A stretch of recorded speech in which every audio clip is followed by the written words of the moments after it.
They say the worst kind of betrayal doesn't come from enemies.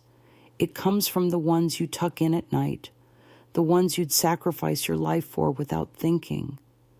That day, when I opened the bedroom door, I thought I had entered a nightmare, but it wasn't a dream. It was my reality, and I couldn't unsee it. My name is Beverly Cooper. I'm 72 years old, and I live alone now in a quiet little cottage on the edge of Athens, Ohio.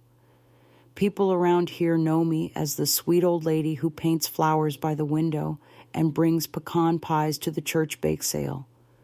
But no one knows what I've been through, what I saw, or what I almost did. I wasn't always alone.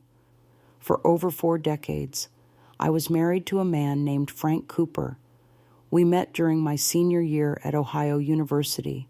He was charming, intelligent, the kind of man who could talk his way through anything. And Lord, did I fall hard. Frank made promises no storm could shake, promises of protection, of love, of family. And I clung to every word like they were scripture. We built a life together, modest but full. He worked in real estate. I taught 3rd grade until I retired early to raise our daughter, Melanie. She was the light of my life, born 10 years after our wedding, when we had almost given up hope of ever becoming parents. I poured everything I had into her, my time, my strength, my dreams. I wanted her to grow up surrounded by love and safety. I thought I had created that for her. I was wrong. The years rolled on. And like most long marriages, our love matured into routine.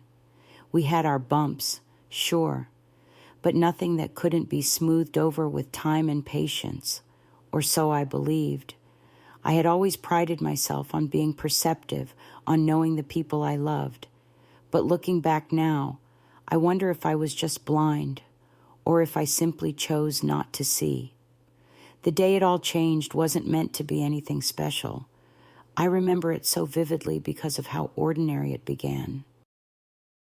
I was at the grocery store picking up flour and cinnamon to bake my husband's favorite apple crisp. We had plans to eat dinner as a family, just the 3 of us. Melanie had recently moved back in after a rough breakup, and I'd welcomed her home with open arms. She was still my baby girl. Even at 32, I had just gotten to the checkout when I realized I'd left my wallet on the kitchen counter. Embarrassed, I told the cashier I'd be back shortly and drove home. I wasn't angry. If anything, I was chuckling at myself, typical Bev, always forgetting something. I pulled into the driveway and noticed something odd. Frank's car was there. He usually didn't come home until after 5, but I figured he must have had an early day. I opened the front door, called out a cheerful, "I'm back," and heard nothing. That silence, it was the kind that pressed on your chest. I walked through the hallway, my footsteps echoing more loudly than usual. Then I heard it, a creak from the upstairs bedroom. I didn't think much of it. Maybe Melanie was napping or watching TV, but something tugged at me, something heavy and cold. As I climbed the stairs, I felt my heart begin to race. The door to the master bedroom was ajar, and from that small opening, I saw shadows, 2 figures moving. I wish I could tell you I was mistaken. I wish I could say it was some bizarre misunderstanding. But the moment I pushed that door open, I saw them, Frank and Melanie, my husband and my daughter, in our bed, in my bed. For a moment, time froze. I couldn't speak. I couldn't scream. I just stood there as they looked up, their faces slack with shock, but not regret. Frank sat up, clutching the sheet, while Melanie scrambled to hide her face. But it was too late. The image had already burned itself into the deepest part of my soul. I remember walking back down the stairs like a ghost. My hands were shaking, my lips numb. My heart wasn't just broken, it was shredded. My mind couldn't even form the right words. All I knew was that something inside me had been murdered. I walked into the kitchen and reached into the drawer where I kept the good silverware, and there it was, the carving knife, long, gleaming, sharp. My fingers closed around its wooden handle, and I felt the weight of it in my hand, not just the physical weight, but the weight of 42 years of lies. I didn't know what I was going to do. I just knew I couldn't breathe. The knife was still in my hand when I stepped back from the drawer. My breath was shallow, my body trembling like a leaf in the wind. I stared down at the blade, at my own reflection in the polished metal. I didn't see a woman anymore. I saw a shattered version of myself, confused, betrayed, humiliated. But I didn't raise the knife. Not then. Something inside me, some sliver of who I used to be, stopped me. I set it down gently on the counter, the clink of metal on wood echoing through the kitchen like a final note. And then I walked out the door. I didn't know where I was going. I just drove through the winding hills outside Athens, past fields that had once comforted me with their peacefulness. The roads blurred through my tears. I was lost in my thoughts, drowning in memories of a life that now felt like a lie. Frank Cooper wasn't always a monster, at least not to me. I met him when I was just 22, fresh out of college. He was older, 28, with a smile that could melt granite. He wore tweed jackets in the fall, drove a used Chevy with broken AC, and loved quoting Walt Whitman like it was scripture. I fell hard and fast. He made me feel seen, like I wasn't just another girl from a small town with a degree and no direction. We got married within a year. My parents thought it was too soon, but I was head over heels.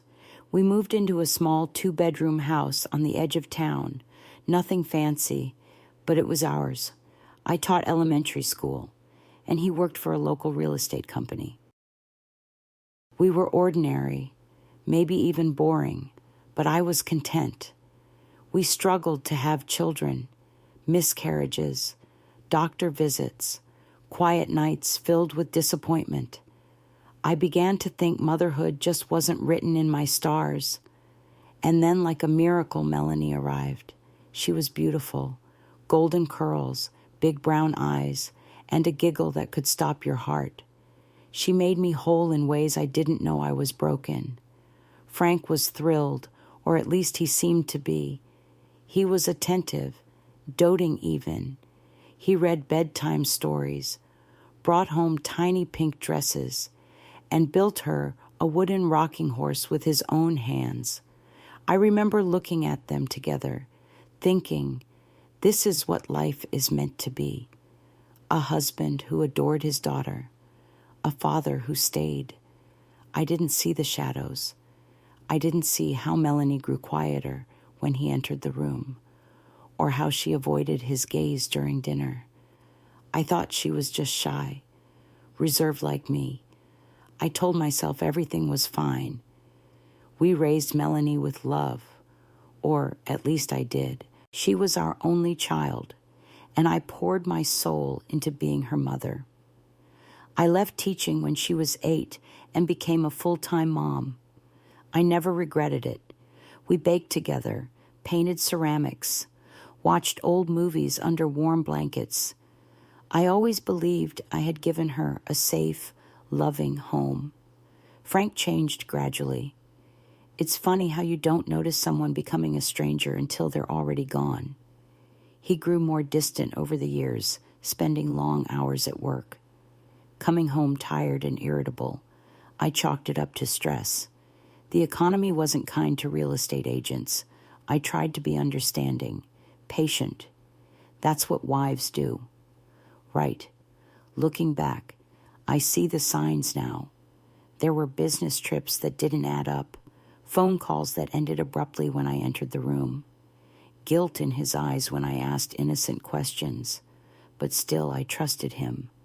I loved him. Even when Melanie moved back home at 32, heartbroken and drained from a messy breakup, I didn't question why Frank seemed to take a special interest in her again. He'd sit with her for long conversations on the porch, bring her little gifts, offer to drive her places. I thought, how sweet. He's being a good father. But sometimes at night, when I walked past her bedroom, I'd hear whispers, laughter, a door quietly shut. I ignored it, because what mother wants to consider the unthinkable. Now I know that turning away from your instincts is sometimes the most dangerous thing you can do. After driving aimlessly for over an hour, I pulled into the parking lot of the Methodist church. It was empty, quiet. I walked into the sanctuary and sat on the back pew, staring up at the stained glass windows, the light spilling through them like colored water. I didn't pray. I couldn't. My faith had cracked just like everything else. I just sat there, asking myself over and over, how did this happen? How did I not see it? And more painfully, what kind of mother am I? For the first time in my life, I felt truly alone. My husband, my partner of 42 years, had broken something sacred.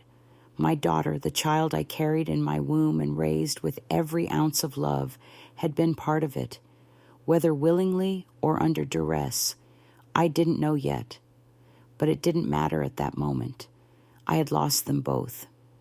When I finally returned home, night had fallen. The house was silent. I didn't even go inside. I sat in the car, staring at the front door, trying to gather the courage to face what came next. I knew one thing: I couldn't pretend anymore. The life I thought I had was gone, and I had no idea who I was without it. The morning after I saw them, the world outside looked the same: sunlight on the porch railing, birds fussing in the dogwood tree, but I had changed. Something inside me had broken clean through, like a window smashed from the inside out. I slept in the car that night, curled up under an old blanket I kept in the back seat for emergencies. I couldn't bring myself to walk through that door. That door led back into lies, into betrayal, into the faces of two people I no longer recognized.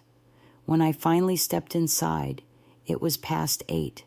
I braced myself for confrontation, but the house was quiet, too quiet.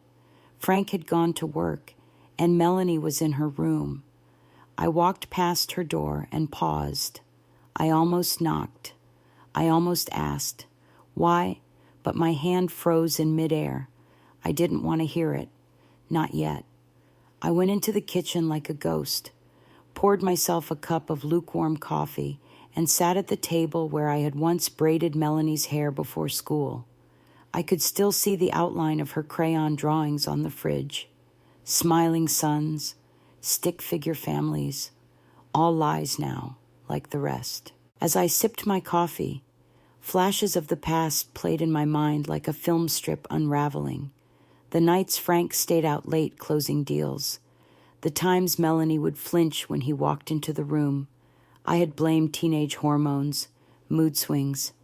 I had convinced myself that Frank was strict, not cruel. I'd been so blind.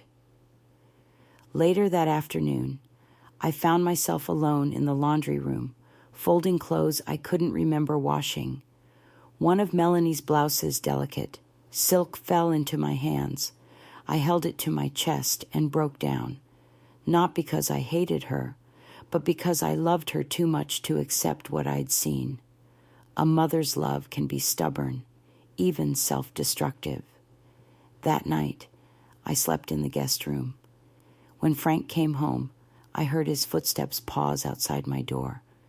I braced myself again. I expected him to knock, to shout, to demand an explanation, but he didn't. He just walked away. Coward. The next few days were strange. There were no apologies, no explanations, just silence. as if pretending it didn't happen would erase what I'd seen. Frank acted normal, too normal. He asked if I needed anything from the store, if I'd seen the weather forecast, if I wanted to have lunch next week with the Harrisons from church. I answered in monosyllables. I couldn't look at him. When I did, I saw shadows under his skin, rot that had been hiding behind his polished smile for years. Melanie barely left her room. I'd hear her moving softly, like she didn't want to exist. I tried to hate her. I tried to summon the fury I knew a mother should feel, but all I found was confusion and guilt. What if she hadn't wanted it?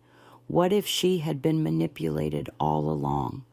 My thoughts kept circling back to her teenage years, the mood swings, the way she avoided hugs from Frank, the time she begged me not to go on that weekend trip with my sister when she was 15.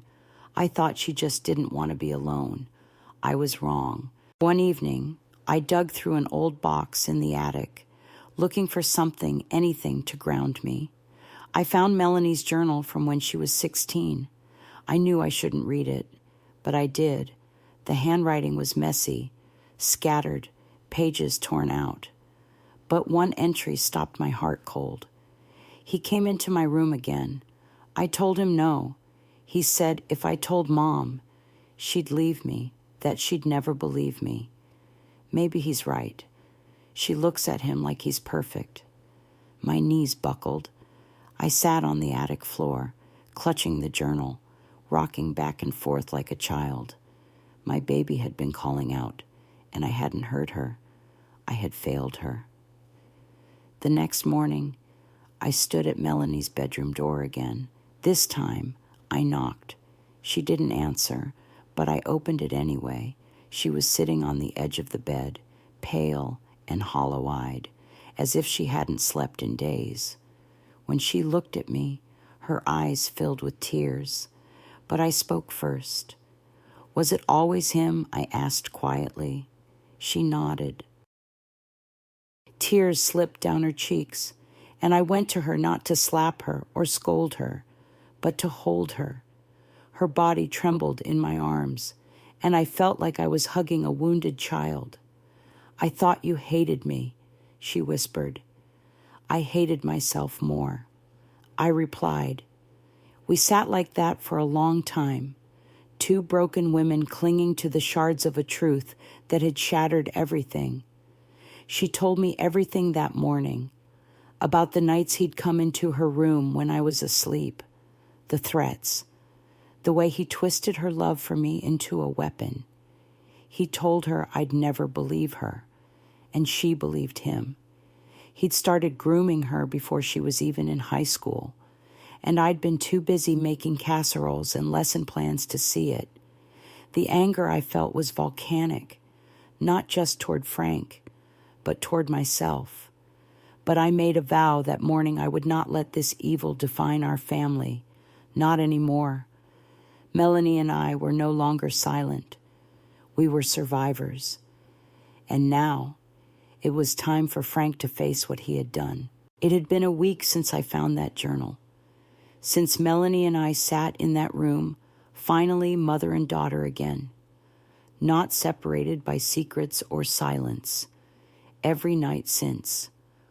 I'd replayed one moment over and over in my head, that moment when I opened the bedroom door and saw my husband in bed with our daughter. But now, with the truth in hand, I could no longer see Melanie as complicit. She had been a child when it began. And Frank, he had been a predator living inside my home, a man I cooked for, slept beside, loved, a man I had once called my forever. I wanted justice, no more than that. I wanted the truth to burn him, and I wanted to be the one holding the match. That Saturday morning, I asked Melanie if she was ready. She hesitated, but then she nodded. Her face was pale, but her eyes held something I hadn't seen before resolve. We drove to the police station in silence. She had brought the journal. I had printed a copy of my statement. Neither of us looked at each other until we reached the parking lot. I turned off the engine, reached for her hand, and said, "No matter what happens next, you're not alone anymore." She squeezed my hand and whispered, "I love you, Mom." I stepped inside first, asking to speak to a detective about a long-term abuse case. They took us to a small room with cold white walls and a metal table. A woman named Detective Evans entered, a kind face, mid-40s, serious but compassionate. She didn't speak until Melanie finished her story. She listened, really listened. Melanie described everything, from the first time he came into her room when she was 13, the threats, the manipulations, how she tried to tell me once when she was 17, but I had brushed it off, too caught up in organizing a fundraiser for the church garden. That part nearly destroyed me.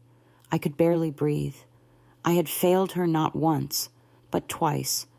I was supposed to be her mother, her protector, but I hadn't known how to see beyond what I wanted to believe. Detective Evans assured us they would open a formal investigation. She requested Melanie undergo a forensic interview and offered a referral to a trauma therapist. Then she turned to me. "Do you feel safe in your home, Mrs. Cooper?" I stared down at my shaking hands. No, not anymore.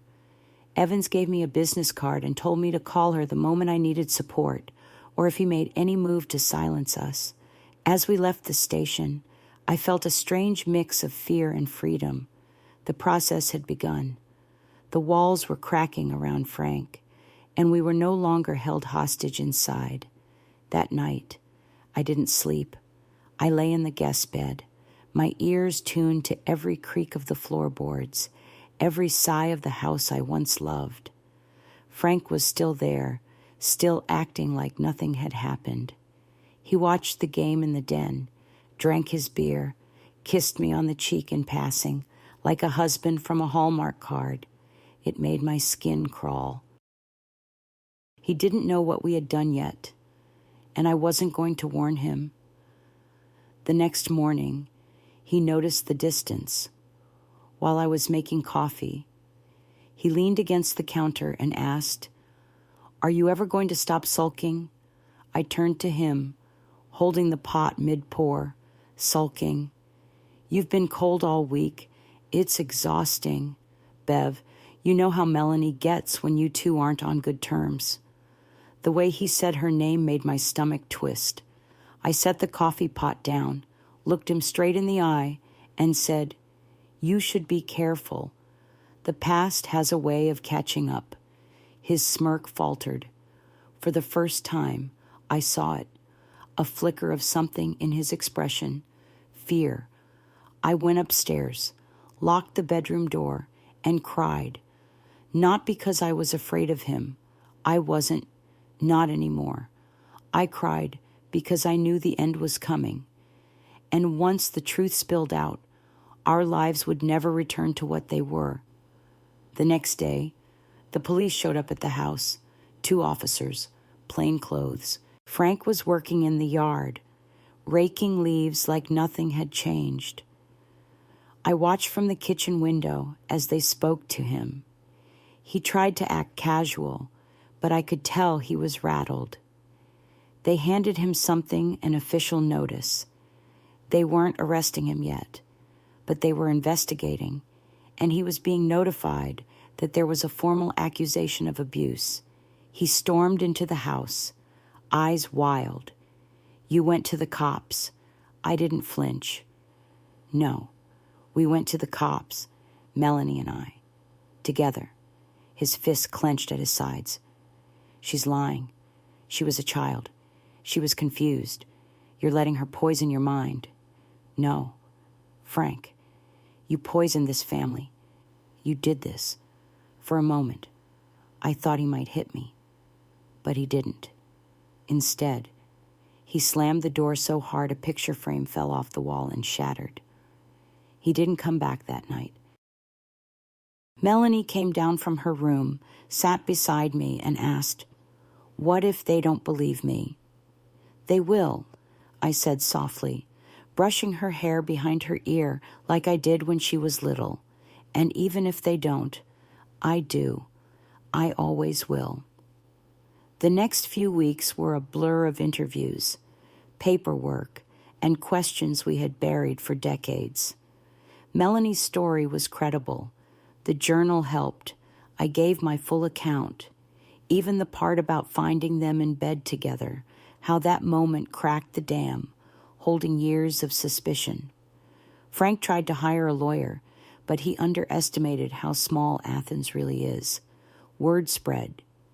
People who had once sung beside us at church stopped answering his calls.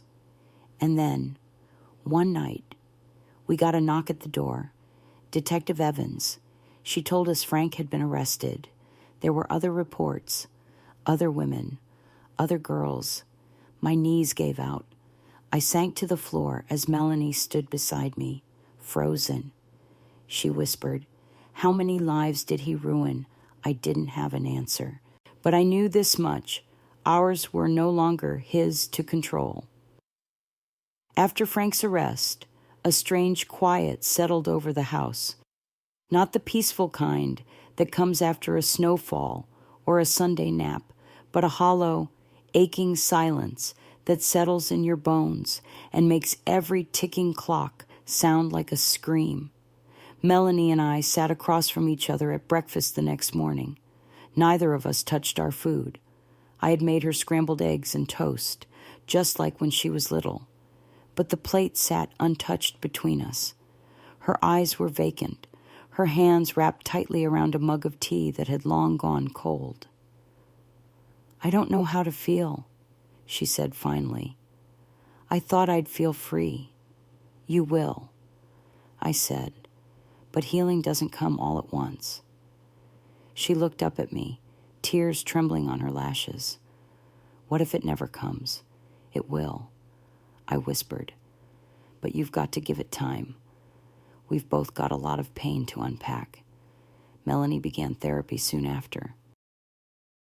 Twice a week with a trauma counselor in Athens who specialized in abuse survivors. I offered to sit in with her, but she wanted to do it alone at first, and I respected that. Sometimes, late at night, she'd knock on my door and just lay beside me like she used to after a nightmare. We'd say nothing, just breathe the same air, share the same space, hearts mending quietly in the dark. Meanwhile, I found myself waking up at 4 a.m. every morning, heart pounding, drenched in sweat, even though he was gone. I felt his presence in the walls, his shadow on the stairs. I scrubbed every inch of the house, washed the sheets until my hands went raw, threw out his clothes, and even burned his cologne in the fire pit out back. But the memories lingered like smoke in the rafters. One afternoon, I received a call from Detective Evans. She informed me that Frank had denied all charges, and his attorney was planning to argue that Melanie fabricated the claims to destroy his reputation. I nearly dropped the phone. "He's the one who destroyed her." "I believe you," she said, and I believe her. But we need to prepare for a fight. That word fight stirred something in me. I had spent my life avoiding confrontation. I was the kind of woman who apologized when someone bumped into me. I stayed quiet to keep peace. I endured for the sake of appearances, but now I was 72 years old, and I was done being quiet. I called our family lawyer, Mr. Alan Whitaker, a retired friend of my late father. He had known me since I was a girl and didn't bat an eye when I told him everything. "We'll make sure your daughter is protected," he said, "and if Frank thinks his old reputation will save him, he's in for a surprise." We filed for a restraining order. Melanie and I were both listed. We also began the paperwork to freeze all joint assets, every account, every piece of property he might try to access. When the subpoena for the court hearing arrived, It felt both terrifying and empowering. A summons not just for Frank, but for the truth. Still, the community response stunned me. I had worried people would whisper behind our backs, label Melanie a liar, call me a fool for not seeing it sooner. But instead, women, many I barely knew, began reaching out. One by one, they stopped me at the grocery store, in the library, after church. I believe your daughter. You're brave to stand by her. He always gave me a bad feeling. And then, some shared more. He tried to touch me once when I was 16. He offered me money to keep quiet. He threatened me after I told my parents. They made me apologize to him. One woman, now in her 50s, broke down sobbing in my arms behind the post office. He ruined my life, she whispered. And I thought no one would ever believe me. I was floored. For decades, I had believed my husband was a respected man, maybe flawed, but stable, successful, admired. But now I saw what I had refused to admit.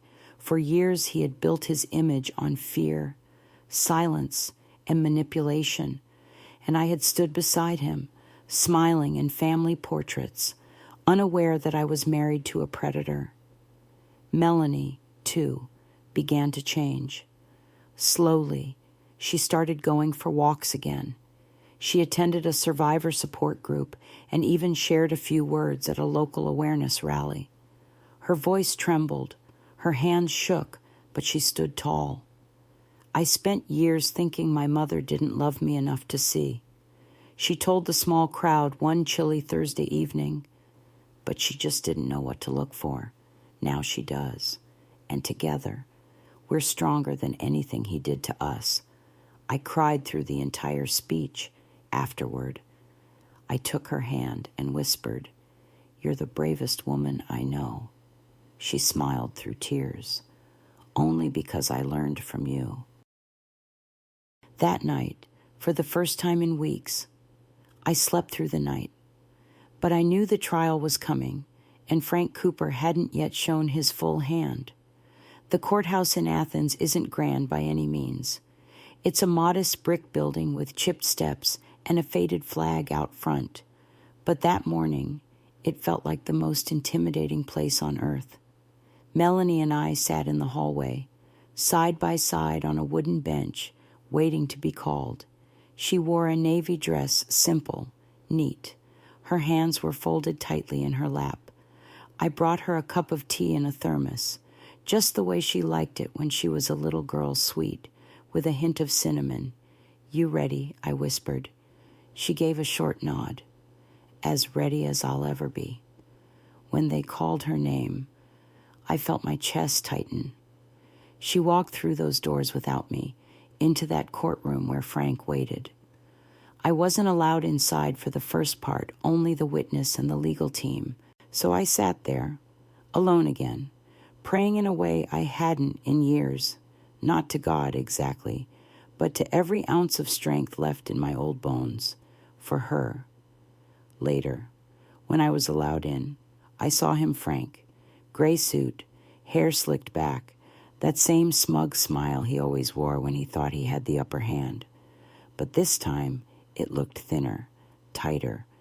There were beads of sweat above his lip. Melanie sat in the witness stand, posture straight, hands gripping the edge. The prosecutor asked her questions carefully, gently guiding her through the horrors of her childhood. Every word was a blade, cutting through the courtroom's silence. "I was 13 the first time," she said. "I didn't know what was happening. I just knew I didn't feel safe. He told me I had to protect Mom, that she wouldn't survive knowing." I watched the jury closely. Some gasped quietly. Others looked away, but none of them dismissed her.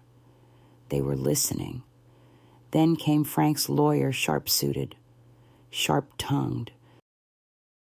He tried to pick Melanie apart like she was a puzzle that didn't fit.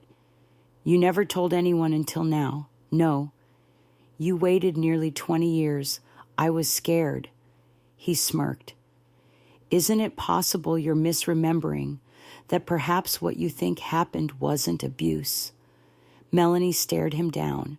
I remember every detail, every word he whispered, every time I cried in the dark. I didn't forget. I survived. The courtroom was still as stone. When it was my turn to testify, I stood slowly. My legs weren't as strong as they used to be, but my resolve carried me. I looked directly at Frank as I spoke. I was his wife for 42 years. I said, I loved him. I trusted him. And I didn't see it. But the moment I did, I believed her. I told them about the day I found them. The moment I saw what should never be seen by any mother. And then I told them about the journal, the quiet signs over the years, how he controlled the house, the finances, even our emotions. He groomed her. He made her feel unsafe in her own home. That is not love. That is not parenting. That is a crime. Frank's eyes never left mine, but I didn't look away. The defense tried to discredit me, claimed my testimony was biased, emotional, rooted in revenge. But no one could deny what Melanie's journal contained. No one could explain away the testimony of 3 other women who had come forward in the weeks leading up to trial. One was a former babysitter from the 90s. Another was a niece of a friend. One woman had been 16 when Frank invited her to his office to talk about college scholarships. Their stories were different in detail, but the same in rhythm power, silence, fear. It took 2 weeks. On the day the verdict came in, the courtroom was packed. I held Melanie's hand. Her knuckles were white, but her jaw was steady. The jury foreman stood and read the verdict on all counts. Guilty. Melanie collapsed into my arms as a hush fell over the room, then a collective sigh of relief. Frank's face was pale, his mouth a thin, bitter line. For the first time in my life, I saw something I never thought I would see in him: powerlessness. They sentenced him to 35 years without parole. He didn't speak a word, just stared at the floor as they led him away in handcuffs. That night, we didn't celebrate. We sat on the porch, just the 2 of us, watching fireflies blink lazily in the yard. I thought I'd feel more. Melanie whispered. You will, I said, but for now, it's enough to feel nothing. She leaned her head on my shoulder. You think I'll be okay one day. I know you will. Because you already are. You stood up. You spoke the truth. And you broke the chain. And in that moment, I felt the smallest flicker of peace.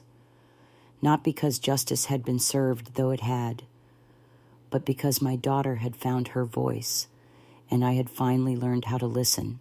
In the weeks after the verdict, something shifted inside both of us. Melanie started opening the curtains in her room again. That may not sound like much, but to a mother who had watched her daughter disappear behind shadows for years, it was everything. I planted roses in the front yard, something I hadn't done since before my world collapsed.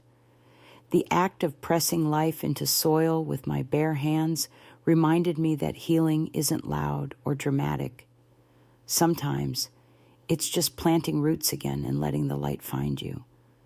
We sold the house. It wasn't an easy decision. That home held decades of memories: first birthdays, holiday dinners, sleepovers with giggling girls sprawled across the living room floor. But it also held ghosts. Ghosts I could no longer coexist with. Melanie and I found a small rental on the edge of town. A quiet 2-bedroom cottage with creaky floors and a wildflower garden in the back. It wasn't fancy, but it was ours, untouched by Frank. Free of his presence, his scent, his lies. We spent the first night there, curled up on the floor, surrounded by moving boxes and takeout containers. There was laughter that night, real, unburdened laughter, the kind that comes when sorrow finally loosens its grip. The next morning, Melanie said something that caught me off guard. "I want to speak. At the university." I blinked. "Speak? There's a women's support event next month. A panel. Survivors telling their stories. I want to be one of them." Pride swelled in my chest.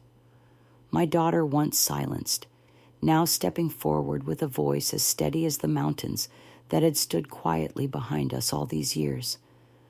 "I think you should." I said, "Your truth is a light, Mel. Even if it flickers some days, it still burns."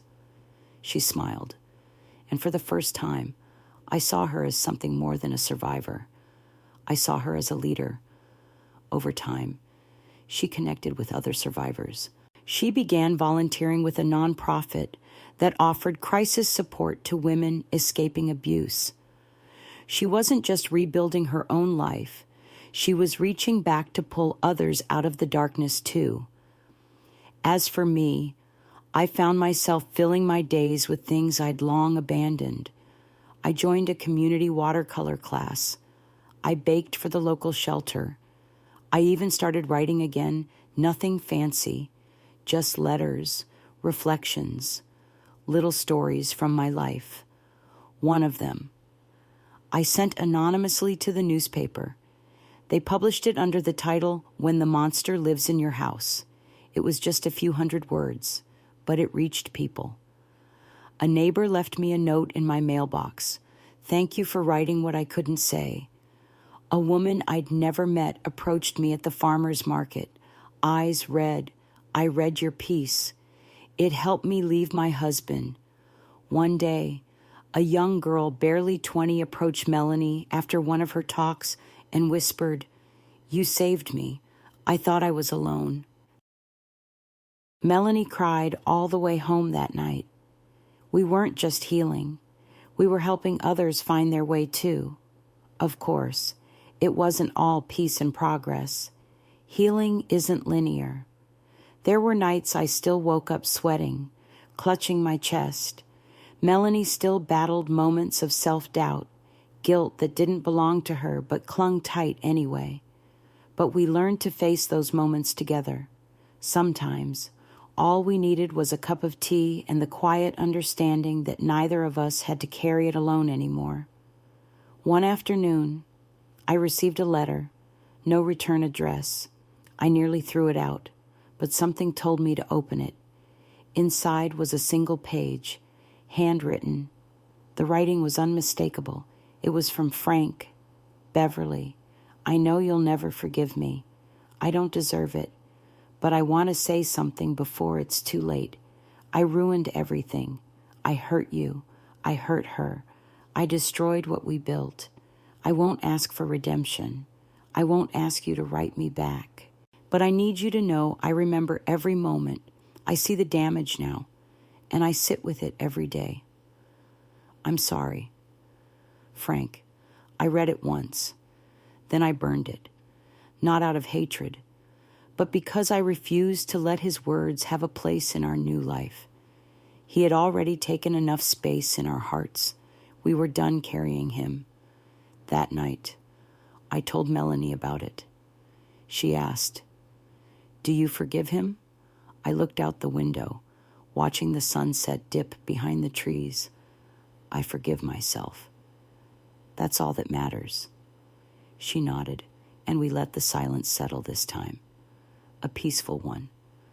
A silence free of secrets. The following spring brought with it a strange kind of calm, one I hadn't felt in decades. Our new home, with its weathered porch and wisteria vines, felt like a quiet sanctuary tucked away from the world's noise. Melanie had planted daffodils out front, her first attempt at gardening, and I smiled every time I saw them bloom bright yellow bursts of life where pain had once reigned. It's funny. the things you start to notice again when you're no longer walking through your days in survival mode. I started humming while folding laundry. I caught myself swaying gently when the radio played old Motown songs. Even my hands, once tense from years of holding everything together, moved with a softness I hadn't known they were still capable of. Melanie kept going to therapy. Some days were hard for her. The work of healing isn't pretty. It's raw and slow, and sometimes it drags you back through the very fire you thought you'd escaped. But each time she came home, even on the tough days, there was something steadier about her posture, like she was reclaiming space one truth at a time. She began writing, too, journals, then essays, and finally a speech that she delivered at the State University for Sexual Assault Awareness Month. I sat in the front row, clutching tissues, barely breathing as she walked up to the microphone. "I am not what he did to me," she said into the silence. "I am what I chose after." Her words echoed through the auditorium like a bell. And when the students stood to applaud, I wept. Not because she was strong, but because she finally knew she was. I began volunteering at the women's shelter not long after that. They needed someone to help with meals, to listen to the women who came in scared, carrying nothing but bruises and a bag of clothes. I didn't do anything heroic. I made coffee. I gave hugs. I listened without judgment. But one morning, a young woman named Kara, no more than 24, whispered to me as I handed her a bowl of oatmeal, "You remind me that there's still good in the world." That simple sentence shook me to my core. I had spent so many years asking myself how I could have missed what Frank was doing, how I, a mother, a wife, a teacher, could have failed to protect the very people I loved most. But now, standing in that kitchen with a girl half my age looking at me with hope, I understood something. Survival is powerful, but using your pain to help someone else survive, that's purpose. Melanie and I still had moments, nights where a sound startled her, or where I'd walk past the mirror and catch a flicker of guilt in my own eyes. But those moments didn't define us anymore. We defined ourselves, together. We went on a short road trip in the fall, just the two of us, packed sandwiches, put on an old Willie Nelson playlist, and drove south through the hills of Kentucky just to see the leaves change. We laughed, we sang, we even cried a little, but more than anything, we celebrated. We were alive. And for the first time in a long while, we were free. The crispness of autumn air in Athens carried something healing that year, not just for the trees shedding their old skins, but for me and Melanie too. We were learning how to live without the past controlling our every breath. Some mornings, I'd wake early just to sit on the porch, wrapped in a shawl, sipping coffee as the world came alive. I didn't think about Frank much anymore, not in anger, not in longing. He'd become a shadow that no longer haunted the room, just passed through it, powerless now. But one afternoon, an envelope came in the mail. No return address. I knew what it was before I even opened it. A prison update. Frank had requested early consideration for a transfer to a lower security facility. Medical reasons, they claimed. He was 76 now, and his health was declining. I read the letter once, set it down, and didn't say a word about it for days. But it sat with me, not because I cared what happened to him, but because I needed to know if Melanie did. One night, after dinner, I told her. We were washing dishes. The water ran warm between our fingers, and the kitchen smelled faintly of apple pie. "He sent a request to be transferred," I said. eyes on the dish towel in my hands. Melanie was quiet. She rinsed a plate and set it in the rack. Then she looked at me. "Do you think he's sorry?" "I think he's sorry he got caught," I replied. She nodded slowly. "I don't want to know if he's sick or dying. I don't want to carry anything else for him. Not now. Not ever." It was the clearest line she'd ever drawn, and I respected it. A week later, I shredded the letter. Melanie continued speaking at events, small ones, big ones. I stood by her every time, a silent force in the front row. The town, once a place that seemed so full of judgment and silence, had grown to admire her bravery. People began to stop her in public, not with pity, but with admiration. She became a voice for women who had none, and in doing that, she found her own. I watched her blossom, and I found my own way back, too. I started teaching art once a week at the community center. Just a few older ladies and a handful of retired folks like me, painting landscapes and still lifes while laughing about the messes we made. For the first time in years, I felt not just like someone healing, but someone whole. We created a new rhythm, Melanie and I, 2 women, 2 survivors, 2 generations connected not just by blood, but by truth. There was no fairy tale ending, no magical day where everything felt perfect, but there were mornings with peace, evenings with warm tea and old movies, Sundays with sunlight through the curtains, and no dread in the air. That was more than enough. And eventually, we both learned how to breathe again, this time without holding back. The house is quiet now. Not the kind of quiet that comes from fear or silence, but the kind born from peace. The kind you earn after walking barefoot through the wreckage of your life and choosing, with every bruised step, to rebuild. I'm 72 years old, and I never thought I'd say this. I'm no longer afraid of the past. The ghosts don't knock on the walls like they used to. The memories still visit, sure, but they don't hurt the way they once did. They feel like chapters I've read too many times. Painful, yes, but no longer paralyzing. Melanie and I have come far. Last month, she stood on a stage in Columbus, speaking to a packed auditorium of students, advocates, and survivors. She shared her story with steady hands and a steady voice. When she stepped off stage, a line of young women, some crying, some silent, waited just to hug her, to say, "Thank you. You gave me courage."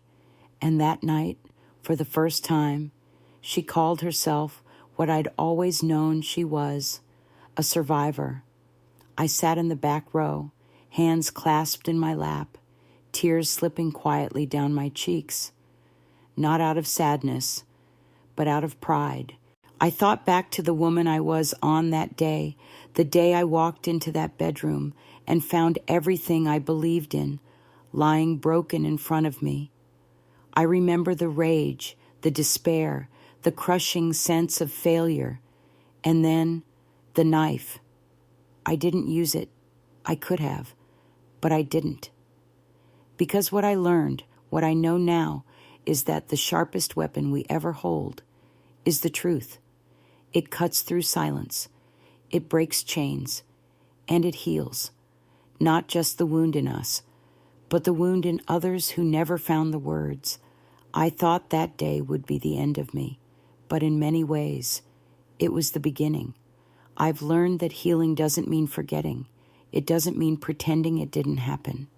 It means choosing every day to rise with the pain, to carry it like something sacred, not because it defines us, but because it proves that we survived. To any mother who's questioning her instincts, listen to them. To any daughter who thinks no one will believe her, someone will. And to anyone carrying guilt for not seeing the truth sooner, forgive yourself. It's never too late to protect what's left.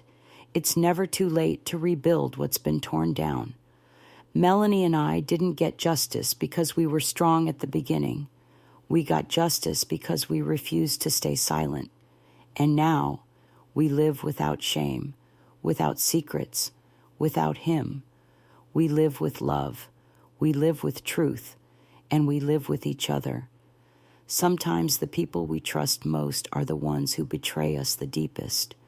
But even after the worst betrayal, life does not end there. It begins again. Pain doesn't vanish, but it can be transformed into purpose, into healing, into power. You don't have to carry it alone. You don't have to stay in the dark. You can speak. You can survive. And one day, like me and my daughter, you can learn to live again.